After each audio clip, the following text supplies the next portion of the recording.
Hey guys, welcome back to the Vaughn Homestead. Today is going to be a quick little do-it-yourself tutorial on a what I call like a little hot box for the brooder box.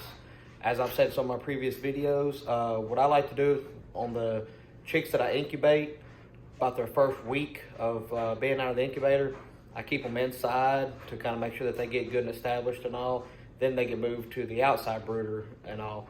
So what I've done is kind of try to eliminate the heat lamp inside, because of course, you know, heat lamps can potentially lead to like fire hazards or anything like that, or they can potentially just get too hot. You know, they may, kind of depending on the size of your brooder box and all that. Like me, I use a fairly large Sterlite container. I believe it's 3 foot long. The thing is, with the heat lamps, it could cause more of the area than what you want to heat up, thus making it harder for them to escape the heat, which could possibly lead to them getting overheated. Which on our last batch, I had two, we actually lost one, and two of the other ones we almost lost, but luckily we were able to, you know, kind of revive them and all that, and, you know, get them through it. And so far they're outside in the outside brooder, and they're doing really good. So I'm going to show y'all a different, you know, method you can use for, you know, keeping the chicks warm without having to use a heat lamp. So this is my inside brooder setup. Compared to the last video that I was showing this, I decided to cut the lid in half and put it on the warmer side for them.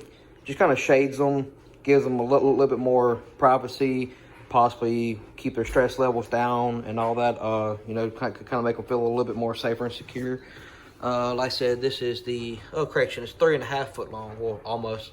40-inch long, 22 and a half inches front to back, and 18.5 inches tall. So we're gonna pop this off. I used to deal with reptiles.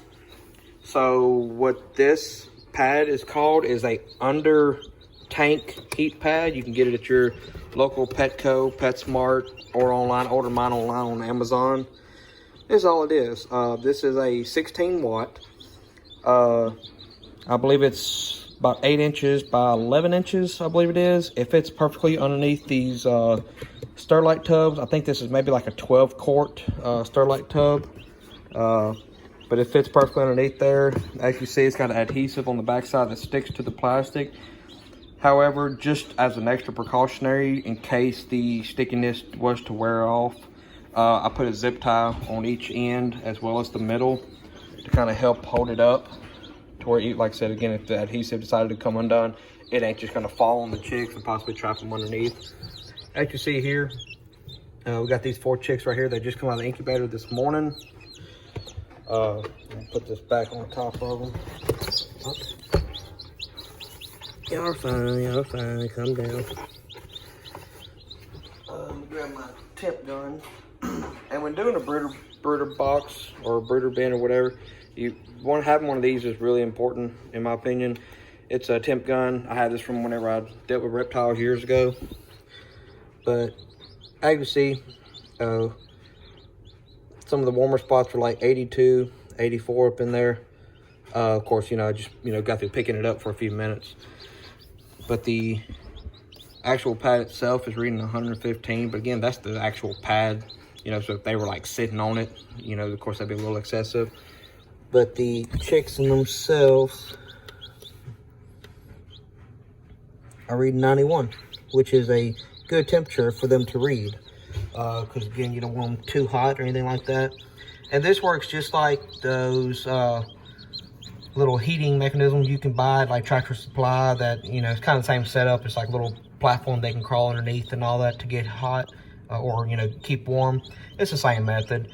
It only keeps it heated underneath it, and whenever they want to cool off, they just come right on out. I've got their water right here. We're going to set up their food here shortly. It's going to go over here in the corner as well. I like to use these nesting pads because once they get a little bit bigger, here in about 3 or 4 days, they'll start kicking all these shavings up into the water. And so I'll move this. I'll put this pad over here and put the water on top of the pad where there's not much shavings for them to kick onto it. It helps out a lot. So I hope this video is helpful for some of y'all. I see cute little things underneath there. If y'all have any Any questions, concerns, of course, hit me up in that comment section. If you don't mind, hit that subscribe button. Possibly share some of your other social media platforms. Other than that, y'all have a good one.